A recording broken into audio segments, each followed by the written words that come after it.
오늘 주시는 하나님 말씀은 마가복음 9장 14절에서 29절까지의 말씀이 되겠습니다. 마가복음 9장 14절부터 29절까지 말씀 같이 한번 읽겠습니다. 이에 그들이 제자들에게 와서 보니 큰 무리가 그들을 둘러싸고 서기관들이 그들과 더불어 변론하고 있더라. 온 무리가 곧 예수를 보고 매우 놀라며 달려와 문안하거늘 예수께서 물으시되 너희가 무엇을 그들과 변론하느냐? 무리 중에 하나가 대답하되 선생님, 말 못하게 한 귀신 들린 내 아들을 선생님께 데려왔나이다. 귀신이 어디서든지 그를 잡으면 거꾸러져 거품을 흘리며 이를 갈며 그리고 파리해지는지라. 내가 선생님의 제자들에게 내쫓아달라 하였으나 그들이 능히 하지 못하더이다. 대답하여 이르시되 믿음이 없는 세대여, 내가 얼마나 너희와 함께 있으며 얼마나 너희에게 참으리요. 그를 내게로 데려오라 하시매 이에 데리고 오니 귀신이 예수를 보고 곧 그 아이로 심히 경련을 일으키게 하는지라. 그가 땅에 엎드려져 부르며 거품을 흘리더라. 예수께서 그 아버지에게 물으시되 언제부터 이렇게 되었느냐 하시니 이르되 어릴 때부터니이다. 귀신이 그를 죽이려고 불과 물에 자주 던졌나이다.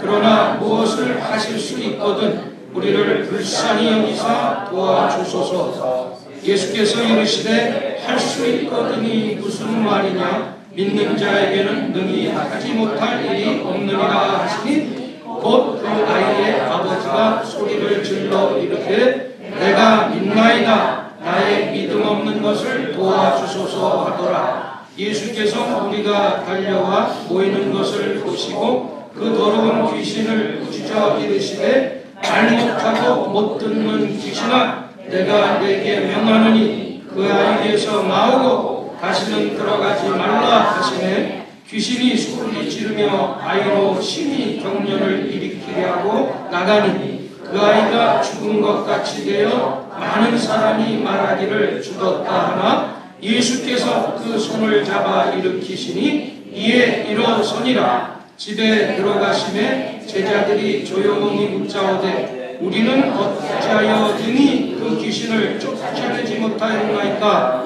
이르시되 기도 외에 다른 곳으로는 이런 종류가 나갈 수 없느니라 하시니라. 아멘. 제목같이 한번 읽으십시다. 신앙의 두 날개로 비상합시다. 다시 한번요. 신앙의 두 날개로 비상합시다.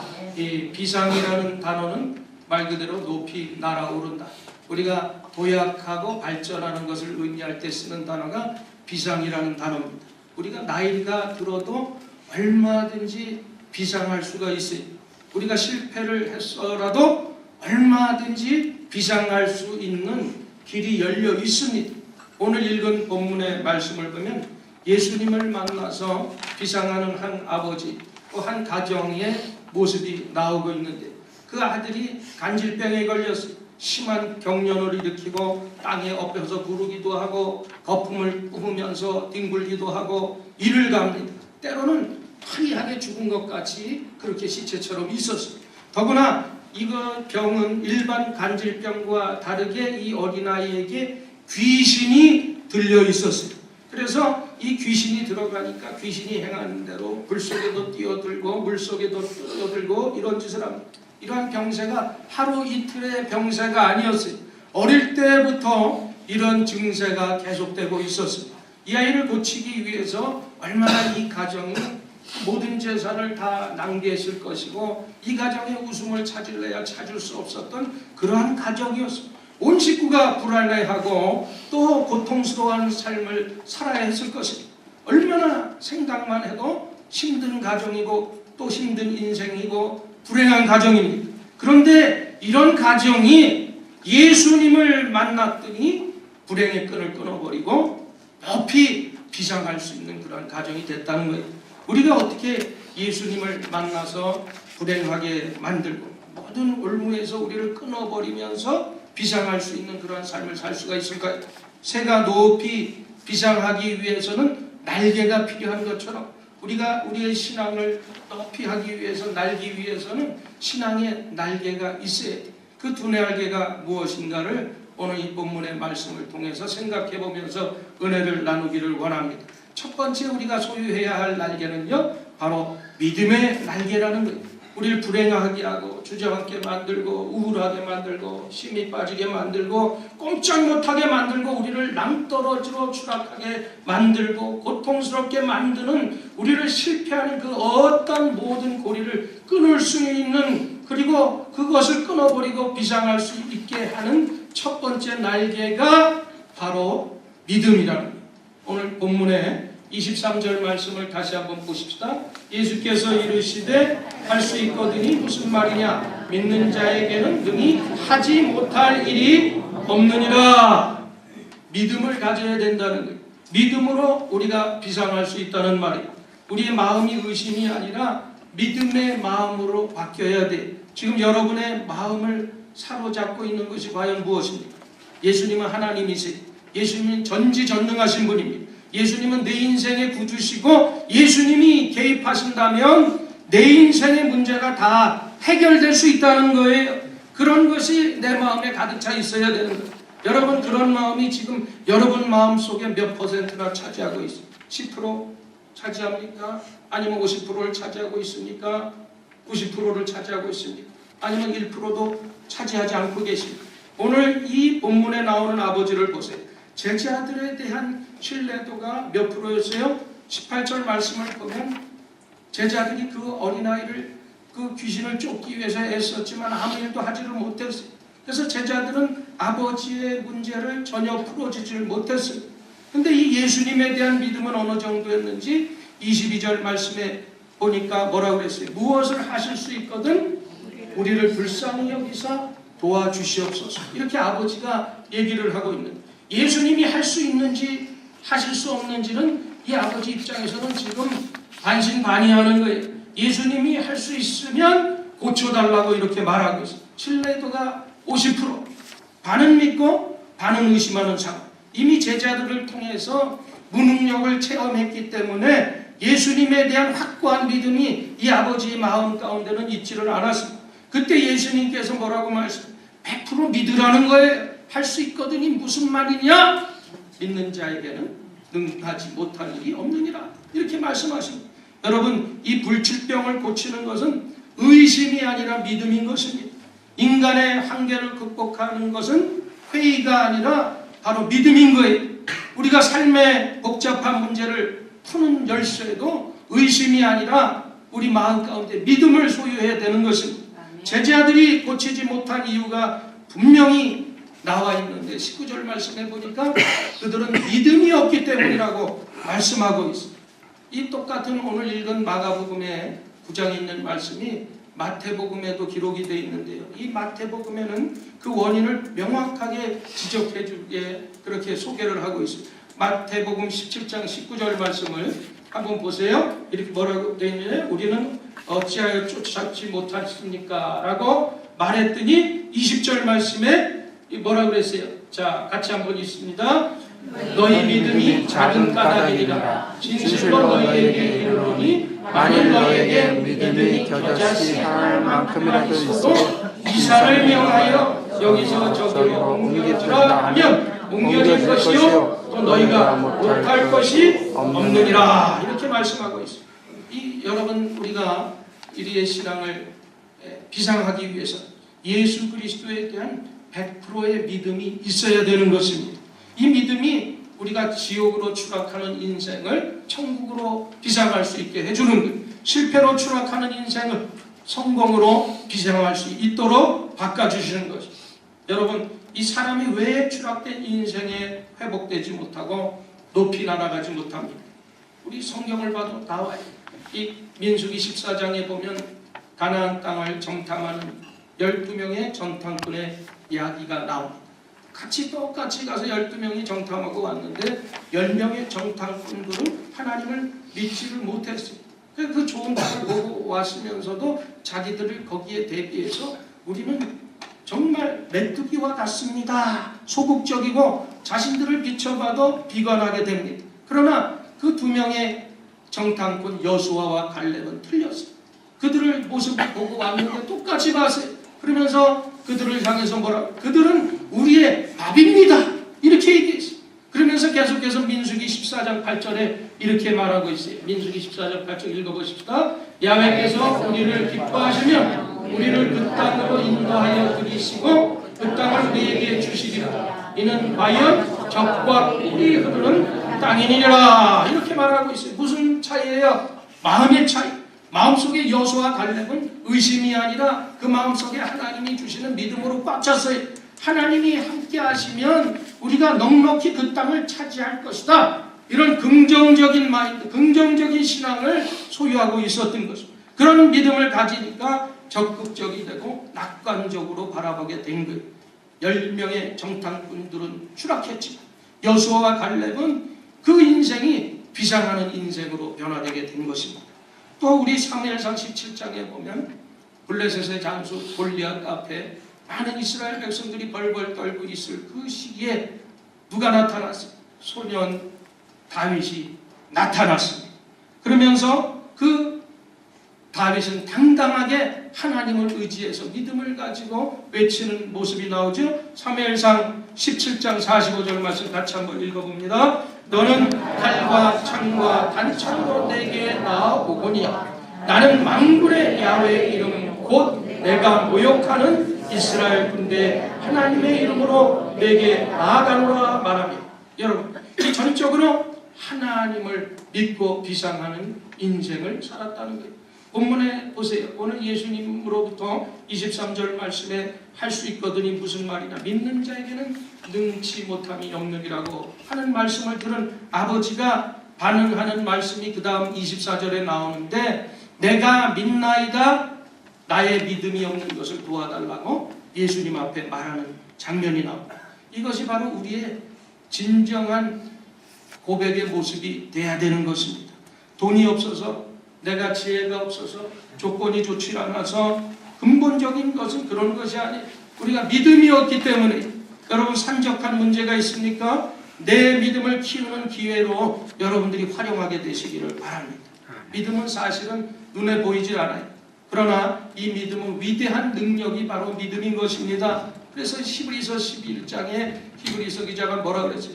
믿음은 바라는 것들의 실상이요 보이지 않는 것들의 증거라고 말씀하고 있습니다. 바라는 것을 믿음을 가지고 가면 실상이 된다 그러는 거예요. 보지 못하는 것들을 믿음이 있으면 보이게 된다고 말씀하고 있습니다. 우리가 보이지 않지만 이 믿음이 내 마음을 지배하고 내 몸을 지배하고 또 이 믿음이 행동을 다스리면 믿음이 우리의 모든 미래를 만들어낸다는 것입니다. 여러분, 믿음대로 이루어지, 믿음대로 세상이 바뀝니다. 모세가 홍해 앞에서 믿음을 가졌어. 의심하지 않았어. 뒤에는 애굽의 군대가 추격하고 옆에는 산이 가로막히고 앞에 바닷길이 있었어. 그러나 믿음을 가지고 하나님의 말씀의 지시대로 지팡이로 그 바다를 가리키니까 홍해가 갈라지는 기적을 체험했어.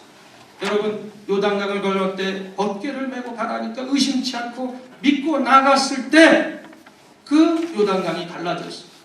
여호수아는 하나님의 말씀을 듣고 그 천룡석 같은 여리고성 매일 한 바퀴씩 돌라고 했는데 믿음을 가지고 돌았어요.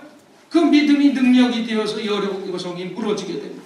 히브리서 11장을 보면 우리가 이 믿음의 장이라고 얘기하는데 거기에 특별히 히브리서 11장 6절에 뭐라고 했어요? 믿음이 없이는 하나님을 기쁘시게 못한다고 말씀하고, 하나님께 나가는 자는 반드시 하나님이 계신 것을 믿어야 되고 하나님께서 상 주시는 이심을 믿어라, 이렇게 말씀하고 있습니다. 그러면서 믿음으로 아벨은 예배를 드려 가인보다 더 나은 제사를 드려서 그 예배를 하나님이 받아주셨다고 말씀하고, 또 믿음으로 에녹은 하나님과 동행함으로써 죽음을 보지 않고 하늘로 옮겨졌다고 말씀하고, 또 믿음으로 노아는 맑은 청명한 하늘을 본 것이 아니라 비가 철철 내려서 온 세상이 홍수로 잠길 것을 믿고 그 방주를 예비함으로 그 가족 8명이 구원받는 결과를 이뤘습니다. 여러분, 믿음이 인생을 비상하게 하는 것입니다.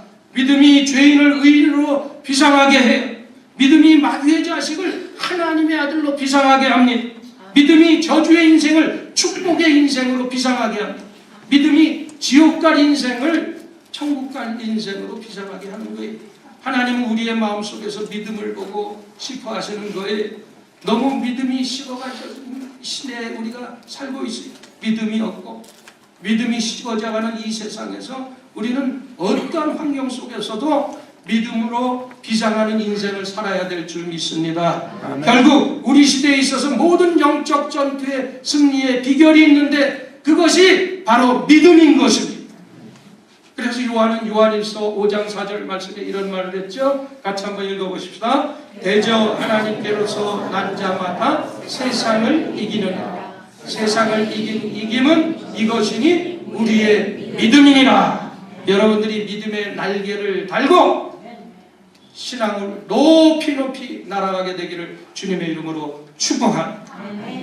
두 번째로 또 하나의 날개가 있는데 그것이 무슨 날개예요? 기도의 날개. 오늘 본문 29절 말씀에 보면은 예수님께서 우리 제자들이 어떻게 우리는 예수님께서 행하신 그러한 능력을 행하지 못합니까? 라고 얘기했을 때 뭐라고 그랬어요? 기도 외에 다른 곳으로는 이런 종류가 나갈 수 없느니라 라고 말씀하셨습니다. 그러니까 우리는 기도의 날개를 달아야 됩니다. 제자들이 우리 어찌하여 능히 쫓아내지 못했습니까? 라고 질문했을 때 그 대답은 기도가 답이다. 기도가 인생을 비상하게 하는 것이다. 귀신 들리고 간질병에 걸린 그 아이를 만나자 제자들은 무엇을 했는지 14절 말씀에 그 말씀이 나오죠. 같이 한번 읽어보십시오. 이에 그들이 제자들에게 와서 보니 무리가 그들을 둘러싸고 서기관들이 그들과 더불어 변론하고 있더라. 여러분, 우리가 어떤 문제를 발생하면 변론하면 안 돼요. 제자들은 딴 것 하고 있었어요. 변론하고 있었어요. 사업이 어려우면 기도하기보다는 부부가 누가 책임이고 변론합니다. 자식 문제를 놓고 부부가 기도하기보다는 변론하고 싸우다가 갈라져요. 여러분, 문제가 생기면 교회에서도 기도하기보다 방법 문제보다 여러분 서로 변론하다가 교회가 쩍쩍 갈라집니다. 그래서 문제가 인생을 비상하게 하는 것이 아니라 그 문제 때문에 인생이 더욱 추락하는 경우들이 많아요. 우리가 문제를 만나면 그 문제로 오히려 기회 삼고 더 높이 날아가야 돼요. 이 서핑하는 사람들은요, 더 큰 파도를 찾아서 여기저기 다니게. 그래서 그 큰 파도를 즐깁니다. 여러분, 신앙인의 비상의 비결은 바로 기도입니다. 한쪽 날개가 믿음이라면 또 한쪽의 날개는 기도예요. 우리가 말씀의 중심을 몸통을 가지고 우리가 한쪽에는 믿음으로 한쪽에는 기도로 우리가 창공을 높이 날르면 우리는 높은 신앙의 경지에 오를 수가 있는 것입니다. 여러분, 대부분 심각한 문제는 변론한다고 해서 절대로 그 문제가 해결되지를 않아요. 귀신을 내어 쫓고 불치병을 고치는데 무슨 변론이 필요해요? 변론하는 제자들을 향해서 본문 26절에 보니까 무엇을 그들과 변론했느냐? 제자들을 향해서 예수님께서 말씀하시는 장면이 나오는데 예수님이 몰라서 제자들을 향해서 그렇게 질문하신 것이 아니에요. 논쟁하지 말아야 될 것을 논쟁하고 있기 때문에 어떻게 보면 한심해서 그렇게 말씀하셔요. 변론하지 말아야 될 것을 변론하고 있으면 안 된다는 것입니다. 귀신 들려 걸린 병이냐 아니면 이게 자연적으로 걸린 병이냐 유전적인 병이냐 논쟁할 필요가 없어요. 이것이 부모 때문에 걸린 병이냐 부모의 죄 때문이냐 아니면 자신의 죄 때문에 걸린 병이냐 논쟁할 필요가 없는 것입니다. 여러분, 이 병원에서 환자를 놓고 변론하고 있으면 되겠어요, 안 되겠어요? 물에 빠져 죽어가는 사람 놓고 우리가 변론하면 되겠어요, 안 되겠어요? 중요한 것은 그 생명을 살리는 거예요. 그 사람을 살리는 것입니다. 이 아이를 괴롭히는 귀신을 쫓아내야 되는 거예요. 불행에 처한 가정의 행복을 찾아주는 것입니다. 눈물로 살아가는 그 부모의 아픔을 보다줘야 되고 그 모든 아픔을 덜어줘야 되는 것입니다. 이것이 무엇으로 가능하느냐? 사람의 힘으로 안 돼요. 내 힘으로 어찌할 수 없어요. 그래서 예수님께서 말씀하시는 것입니다. 기도 외에는 다른 것이 없다. 결론이 아니라 기도해야 된다. 기도해야 우리가 비상할 수 있다. 이미 제자들은 그것을 체험했어요. 제자들을 파송하시면서 예수님께서 마가복음 6장 7절에 뭐라고 그랬나 한번 보세요. 12제자를 부르사 둘씩 보내시며 더러운 귀신을 제어하는 권능을 주셨다고 말씀하고 계십니다. 이미 제자들에게 귀신을 제어할 수 있는 능력을 주셨어요. 또 더러운 귀신을 쫓아낼 수 있는 권세를 주셨어요. 이미 제자들은 이 권세를 사용해 본 사람입니다. 그래서 마가복음 16장 13절에도 보면 많은 귀신을 쫓아내며 많은 병인에게 기름을 발라 고쳤다고 말씀하고 있습니다. 여러분, 이제 기도를 통해서 이 권세를 주신 하나님의 능력이 나를 통해서 나타나게 하면 되는 거예요. 여러분, 이 기도는 하나님이 능력이 나타나는 통로입니다. 또 기도는 우리가 할 수 없는 일을 하시게 하는 것이 바로 기도예요. 변론하는 시간에 여러분 비난할 시간이 있으면 논쟁할 시간이 있으면 모여서 회의를 몇 시간 할 시간이 있으면 그 시간에 기도해야 되겠다는 마음으로 바꿔야 된다는 거예요. 아멘. 여러분, 기도는 이론이 아닙니다. 실제로 실행하면 그것이 비상의 날개가 되는 것입니다. 여러분 삶에 지금 비상하지 못하도록 꽁꽁 묶고 있는 것이 무엇인가 한번 생각해 보세요. 그것이 질병의 문제입니까? 아니면 경제적인 물질의 문제입니까? 아니면 자녀의 문제입니까? 아니면 여러분 가족 구원의 문제입니까? 아니면 여러분 자신의 나쁜 습관의 문제입니까? 아니면 세상 유혹을 끊지 못해서 그것이 문제입니까? 그러나 여러분 기도하면 비상할 수 있는 길이 반드시 열린다는 사실. 위기를 만날 때마다 모세는 기도를 통해서 광야에서 산적한 문제를 하나님 앞에 아뢰습니다. 그리고 그 하나님의 말씀을 듣고 순종해서 그 모든 문제를 풀어갔습니다. 아이가 없어서 늘 눈물로 고통 속에 있었던 한나는 하나님 앞에 진심으로 기도함으로 사무엘 아들을 낳고 그 추락하는 인생이 비상하는 인생으로 바뀌었던 것입니다. 엘리야는 기도를 통해서 바알과 아사라의 그 갈멜산에서의 대결을 850대 자기 자신과 혼자 하나님 앞에 기도했더니 갈멜산에 불이 임해서 승리하고 비상할 수가 있었던 것입니다. 히스기야 왕, 정말 그가 불치병에서 죽어갔지만 하나님 앞에 간절히 기도함으로써 건강을 회복하고 15년이라는 그 생명을 연장받는, 그래서 높이 날아갈 수 있는 그 축복을 받았던 것입니다. 그래서 성경은 얘기합니다. 예수님께서 요한복음 16장 2절에 뭐라고 그랬어요? 같이 한번 24절 읽어보십시다. 지금까지는 너희가 내 이름으로 아무것도 구하지 아니하였으나 구하라 그리하면 받으리니 너희 기쁨이 충만하리라. 그러면서 예수님이 마태복음 7장 7절 이하에도 뭐라고 그랬나 한번 읽어보십시다. 구하라 그리하면 너희에게 주실 것이고 찾으라 그리하면 찾아낼 것이고 문을 두드리라 그리하면 너희에게 열릴 것이니 구하는 이마다 받을 것이고 찾는 이만 찾아낼 것이고 두드리는 이에게는 열릴 것이니라 라고 말씀하고 있는 것입니다. 한국에서요 어떤 할머니가 이제 젊었을 때부터 자기는 암에 걸리면 안 된다라는 생각을 했어요.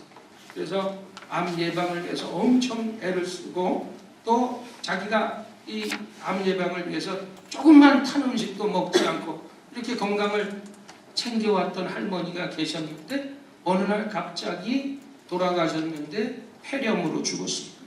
여러분 걱정을 쓸데없는 것입니다. 성경은 뭐라고 했어요? 걱정 대신 기도해라.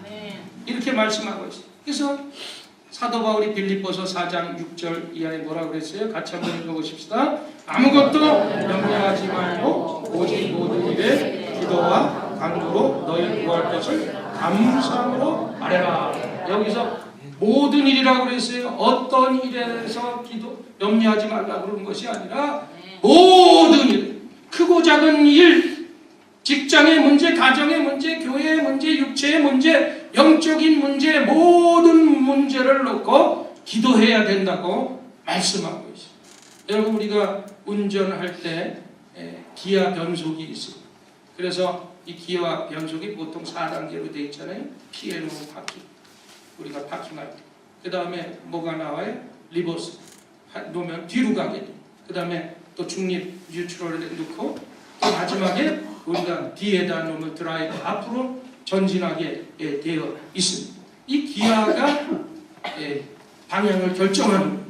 여러분 염려의 기어를 여러분들이 기도의 기어로 바꾸게 되시기를 바랍니다. 문제가 생기면 무조건 기도의 기어를 놓으면 우리가 이기고 승리할 수가 있는 거예요. 그래서 기도 대신 여러분 걱정 대신 염려 대신 여러분들이 이 기도로 여러분들의 마음을 채우게 되시기를 바랍니다. 그리하면 어떻게 한다고 그랬어요? 7절 말씀에 계속해서 뭐라고 그랬어요? 그리하면 모든 시간에 뛰어난 하나님의 평강이 그리스도 예수 안에서 너희와 마음과 생각을 지키시리라. 여기서 지키시리라는 또 단어를 잘 보면 이게 보통 단어가 아니에요. 군사적인 용어란 말이에요. 그래서 우리가 이 요새를 지키듯이 하나님께서 우리를 굳건하게 지켜주신다는 것입니다. 또 마음과 생각을 지켜주신다고 말씀하고 계시는데 마음은 걱정이 일어나는 거예요. 잘못된 감정, 잘못된 사고가 일어나는 것이 마음입니다. 하나님께서는 그 생각을 지켜주신다. 안 되는 사람은 항상 안 되는 일만 생각해요. 그러나 되는 사람은 항상 되는 일만 생각합니다. 기도와 감사의 사람에게 하나님은 되는 생각을 심어주시는 거예요. 그래서 결국에는 되게 만들어주시는 것입니다. 여러분 마음에 문제 있습니까? 여러분들이 기도하고 감사하게 되시기를 바랍니다. 하나님이 되는 마음으로 바꿔주신다는 사실이 우리가 그냥 지금 현재 어려움을 당하고 고통이 있고 실패 과정이 있다고 생각할지 모르지만 우리 인생이 이렇게 추락으로 끝낼 인생이 아니에요. 어떤 추락의 과정 속에서도 두 날개를 높이 저으면 우리는 날아갈 수가 있는 것입니다. 다윗도 한때는 가능했어요. 그렇지만 하나님 앞에 철저하게 회개하고 기도함으로 믿음의 날개를 달고 다시 한번 날아갈 수가 있었던 것입니다. 베드로도 한때 예수님을 저주까지 하면서 추락했지만 믿음의 기도와 날개를 펴서 결국에는 교회 지도자로 하나님 앞에 쓰임받게 됩니다. 야곱도 자기 아버지를 속이고 형 에서를 속이는 사기꾼이었어요. 그러나 그가 믿음의 날개를 가지고 기도의 날개를 펴서 비상하게 되었던 것입니다. 모세도 한때는 왕궁에서 잘 먹고 잘 살다가 어떻게 했어요? 광야에서 그 애굽 사람을 돌로 쳐 죽이고 모래에 묻어뒀던 정말 살인자였어요. 그 인생이 추락할 수밖에 없었던 인생이었지만 믿음과 기도의 날개를 펴고 다시 한번 힘차게 날아가니까 하나님 앞에 쓰임받는 민족의 지도자가 된 것입니다. 여러분, 우리 다시 한번 나십시다. 여러분, 한쪽에 믿음의 날개를 가지고 한쪽에 기도의 날개를 펴고 말씀의 중심에 서서 우리의 신앙이 다시 한번 고약하십시다. 오늘 말씀 생각하면서 한번 기도하겠습니다. 하나님, 신체된 나의 신앙에 다시 한번 믿음과 또 하나님 기도의 날개를 달아주시고 말씀을 중심으로 우리가 높이 날아갈 수 있는 저와 또 우리 모두가 될 수 있도록 우리 교회를 위해서 여러분 자신을 위해서 우리 주여 삼창하시고 간절히 한번 통성으로 기도합니다. 주여, 주여, 주여, 아버지.